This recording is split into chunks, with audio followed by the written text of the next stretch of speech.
Good morning, everybody. To the family of my good friend Njambi, I'm glad to see her mother. We know each other.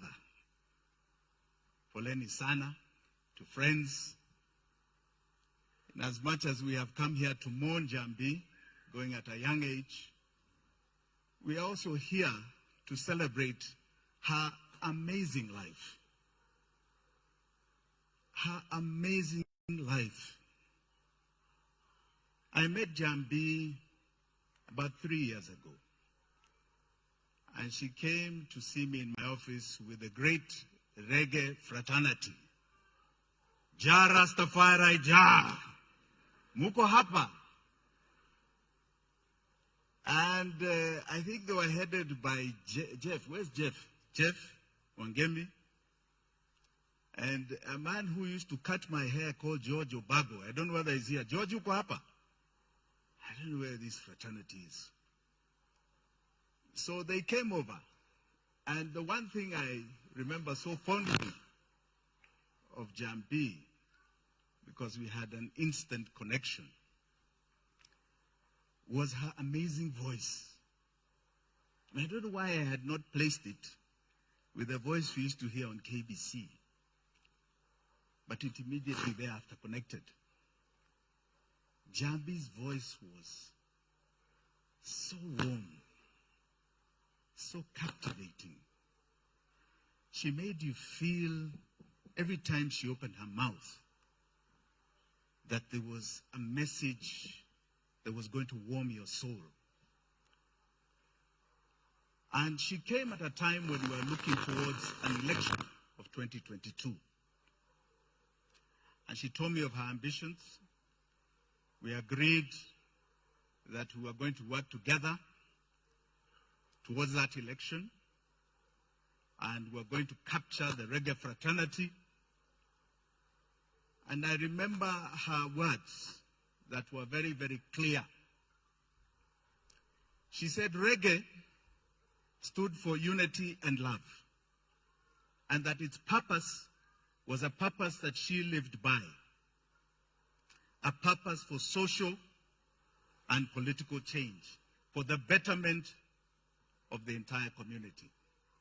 And she wanted to do that in Dagoretti North. Njambi was an inspiration untold. It's then that she told me about an ailment that I'd never heard of in my life. Never.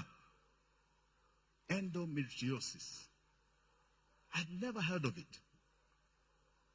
And educated me about how it is something that ails about 10% of the population of the world. If you think of 800 billion people, 8 billion people, that is 800 million people, women, suffer from this excruciating ailment that has no cure. It is just a process of management. And she had endured this. In fact, when she took me through what she went through, I was asking her, how are you smiling? Because what you're talking about sounds so horrific that, I don't even know how you stand. When I visited her at her home, and her good mother cooked a lovely meal for us, she was, in fact, at that time quite ill. And you could tell she was going through a lot of agony. And even then, she told me that she's standing up and will continue to educate not only Kenyans, but the world about this ailment that one cannot avoid. If it comes, it comes. That has no cure, that takes people through a horrific living. Her strength and her sense of purpose to move people to a place of knowledge about what ails so many of us within us that we do not know about was phenomenal. many of us, even in this congregation, go around with issues in our minds and in our hearts. Go around with issues that are very disturbing. But as a fraternity of Kenyans, we have learned to soldier on. She was a soldier who knew how to soldier on. But one thing I want to just state today that is very dear to me. She stood for justice, for social and economic change of our people. We must live by that mantra. Those of you that believed or have any heart for Njambi. This country is now plagued by continual social and economic injustice. Some of our leadership are people who wake up to cause pain every single day, notwithstanding the fact that we ourselves have got so much pain we are carrying.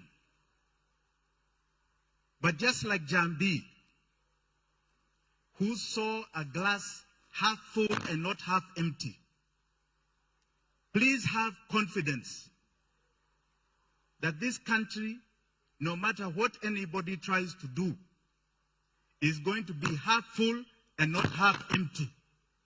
And that we shall overcome all our challenges. And that those who perpetuate our pain are going to face the wrath of God. We know where Njambi is today, Jah has already judged her. Jah has judged her. Jah is holding her. And Jah has taken her to heaven because she stood on the right side of mankind. Let us wish the family all that we can do. All our hearts are with you. Njambi called just before she went to hospital, and we sent her a little support. If you need more support, we are here for you.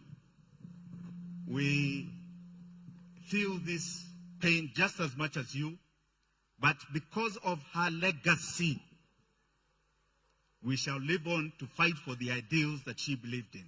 God bless you all. God give you strength. God bless this good country of ours. Asante sana. Thank you very much for that strong tribute. Asante sana. Now we are going to have the video tribute, if it's ready, requesting us to turn our attentions to the screen from the Endo community.